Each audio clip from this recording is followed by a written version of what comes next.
गुरु प्यारी साध संगत जी, प्रेम से कहना धन निरंकार जी।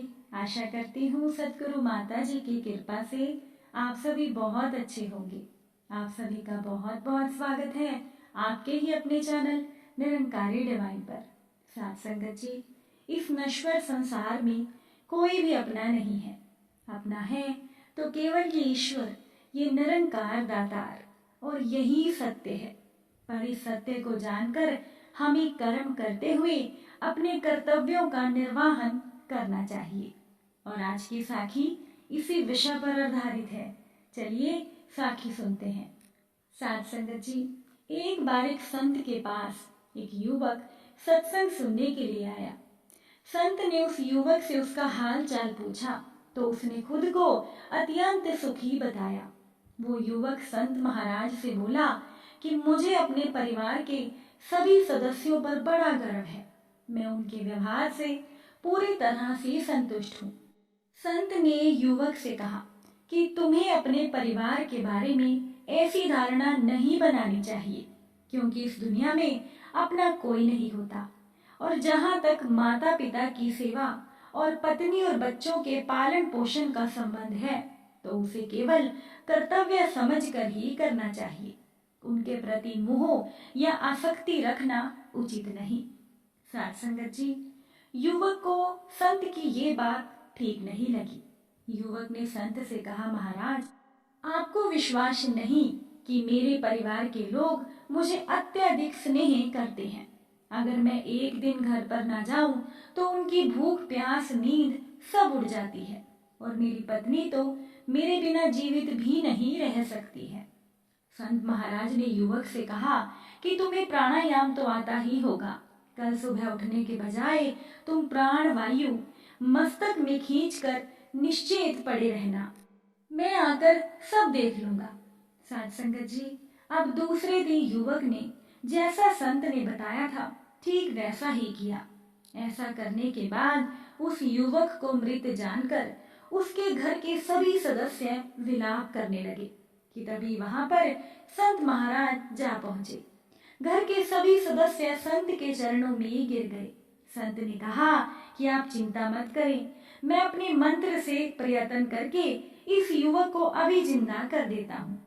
लेकिन कटोरी भर पानी परिवार के किसी दूसरे सदस्य को पीना पड़ेगा, और उस पानी में ऐसी शक्ति है कि ये युवक तो जीवित हो जाएगा, लेकिन उस पानी को पीने वाला मर जाएगा। अब ये सुनने के बाद घर के सभी सदस्य एक दूसरे का मुंह देखने लगे। साथ संगत जी, कोई भी वो पानी पीने के लिए तैयार नहीं था। अब किसी को भी पानी पीने के लिए तैयार होता ना देखकर संत ने घर के सभी सदस्यों से कहा कि मैं ही इस पानी को पी लेता हूँ। इस पर घर के सभी सदस्य बोले कि महाराज, आप तो धन्य हैं, और आप जैसे परोपकारी लोग बहुत कम पैदा होते हैं। अब युवक इस पूरे घटनाक्रम को चुपचाप सुन रहा था, और उसे संत की बातों पर विश्वास हो गया। प्राणायाम करके वो उठ गया, और ये देखकर उसके घर के सभी सदस्य चौंक गए। साथ संगत जी, युवक ने संत से कहा कि महाराज, आपने मुझे नया जीवन दिया है। इस नश्वर संसार में कोई भी अपना नहीं है। अब मैं हरि भजन करूंगा और संसार में आसक्ति नहीं रखूंगा, और अपना कर्तव्य समझकर माता पिता, पत्नी और अपने बच्चों का पालन करूंगा, लेकिन प्रेम केवल इस ईश्वर से ही करूंगा। साथ संगत जी, यही सत्य है, और जो इस सत्य को जान लेता है वो इस ईश्वर को, इस निरंकार दातार को बड़ी सरलता से पा लेता है। पर सत्य का ज्ञान होना प्रत्येक व्यक्ति को बहुत आवश्यक है। पर सत्य को जानकर कर्म करते हुए हमें अपने कर्तव्यों का निर्वहन भी करना चाहिए। पर अपना मोह और अपना प्रेम केवल इस ईश्वर से रखिए। अगर आपने ईश्वर से प्रेम कर लिया तो फिर आपके लिए सभी एक जैसे होंगे, और आप किसी से भेदभाव नहीं करेंगे। साथ संगत जी, इस संसार में रहते हुए हमें ईश्वर की भक्ति में लीन रहते हुए अपने कर्तव्य को भी नहीं भुलाना चाहिए, और अपने घर के सदस्यों के प्रति अपने कर्तव्य को जरूर याद रखना चाहिए। किसी नगर में एक व्यक्ति रहता था। उसके घर में पत्नी के अलावा एक छोटा बच्चा था। उस व्यक्ति की गृहस्थी बड़े आराम से चल रही थी। मगर साथ संगत जी, एक दिन उस व्यक्ति के मन में अचानक से वैराग्य भाव जाग उठा। अब उसका किसी काम में मन नहीं लगता था। वो दिन रात अपना घर परिवार छोड़कर मोक्ष प्राप्ति के बारे में सोचा करता था। आखिर उस व्यक्ति ने तय किया कि अब उसे मोह माया के बंधन में नहीं पड़ना है और भगवत भक्ति के मार्ग पर आगे बढ़ना है। ये सोचकर वो रात में चुपचाप अपने घर से भाग निकला और वो एक साधु के पास पहुंच गया। साधु के पास पहुंचकर वो व्यक्ति भगवत प्राप्ति का उपाय पूछने लगा। साथ संगत जी, उस व्यक्ति की आकांक्षा जानकर साधु ने कहा कि वत्स, भगवान की कृपा यूं ही किसी को प्राप्त नहीं होती, उसके लिए जीवन में बड़ा त्याग करना पड़ता है। अब ये सुनकर वो व्यक्ति बोला, महात्मन, मैंने भी तो बहुत बड़ा त्याग किया है। इस पर साधु ने उससे पूछा कि जरा हमें भी तो बताओ कि तुमने क्या त्याग किया है। तब इस पर उस व्यक्ति ने कहा, महाराज, जब मैं अपने घर से निकला तब मेरी पत्नी और मेरा इकलौता बेटा गहरी नींद में सो रहे थे कि तभी अचानक नींद में बच्चा चौंकते हुए जोर से चीखा। ये देखकर मैं घबरा गया। मुझे लगा कि अब मेरी पत्नी जाग जाएगी और मेरा घर से निकलना मुश्किल हो जाएगा। पर मेरी पत्नी ने नींद में ही बच्चे को अपने सीने से लगा लिया और वो बच्चा चुप हो गया। इसके बाद मैं चुपचाप वहां से निकल आया और अब मैं संसार की मोह माया में फंसना नहीं चाहता। आप कृपा करके मुझे आगे की राह दिखाएं। साथ संगत जी, साधु महाराज ने उस व्यक्ति से कहा कि अरे मूर्ख, दो भगवान तो तेरे घर में ही बैठे हैं जिन्हें तू यूं ही छोड़ आया। जा, जब तक तू उनकी सेवा नहीं करेगा तब तक तेरा उद्धार नहीं होगा। पहले अपने परिवार को संभाल, अपने कर्तव्यों को पूरा कर, फिर सोचना कि पारिवारिक दायित्वों को निभाते हुए तेरा आत्म कल्याण का लक्ष्य पूरा हुआ कि नहीं। साथ संगत जी, ये अध्यात्म भगोड़ों का नहीं, ये शूरवीरों का साथ देता है। परिवार में रहकर भी साधना पूरी हो सकती है। अगर त्याग करना ही है तो अपने भीतर के विकारों का त्याग करना चाहिए।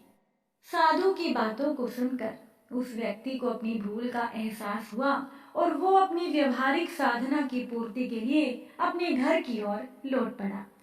साथ संगत जी, भक्ति की शुरुआत तो अपने घर से ही होती है।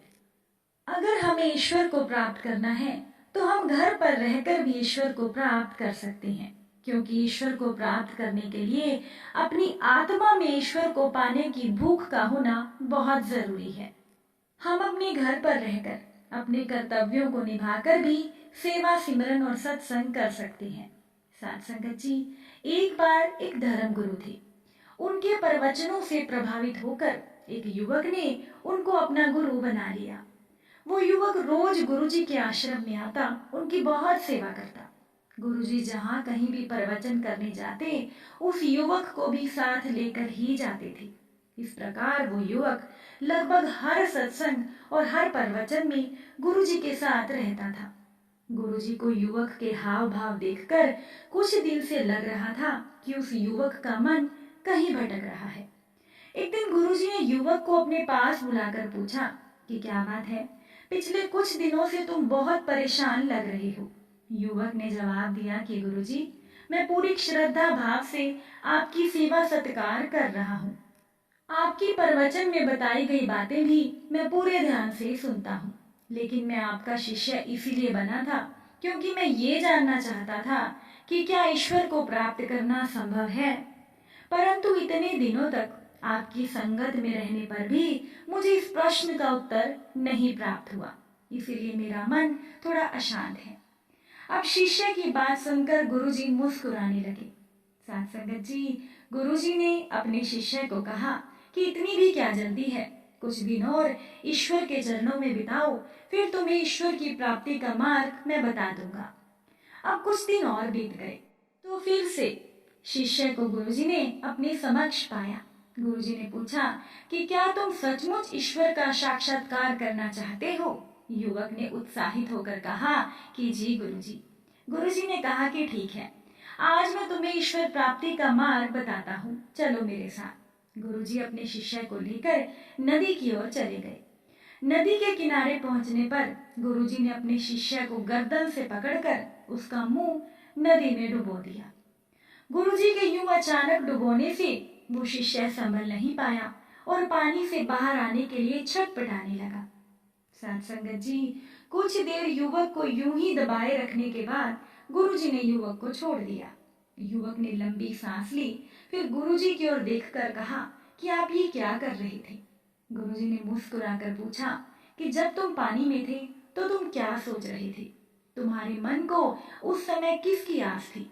युवक ने कहा, महाराज, उस समय तो बस मैं एक कतरा सांस लेने के लिए ही मरा जा रहा था। मुझे लग रहा था कि बस एक पल के लिए हवा में मैं सांस ले पाऊं। गुरुजी ने अपने शिष्य को कहा कि जब आत्मा को इतनी ही तड़प होती है ईश्वर से मिलने की जितनी तुम्हें डूबते समय हवा की थी, तभी इस आत्मा को परमात्मा के दर्शन होते हैं। ईश्वर से मिलने के लिए पहले अपनी आत्मा में वो भूख, वो तड़प पैदा करो, तभी ईश्वर को प्राप्त किया जा सकता है। साथ संगत जी, अगर ईश्वर को प्राप्त करना है तो अपनी आत्मा में इस ईश्वर को पाने की भूख होना बहुत जरूरी है, और इस ईश्वर को हम अपने कर्तव्यों को निभाते हुए भी प्राप्त कर सकते हैं। बस आत्मा में सच्ची तड़प और सच्ची लगन होनी चाहिए इस ईश्वर को प्राप्त करने की। साथ संगत जी, उम्मीद करती हूँ साखी आपको अच्छी लगी होगी। अगर अच्छी लगी हो तो वीडियो को लाइक कीजिएगा और अपने विचार कमेंट में ज़रूर बताइएगा। चलिए अब हम सभी मिलकर सिमरन करते हैं। तू ही निरंकार, मैं तेरी शरण हाँ, मैनू बख्श लो। तू ही निरंकार, मैं तेरी शरण हाँ, मैनू बख्श लो। साथ संगत जी प्यार से कहना, धन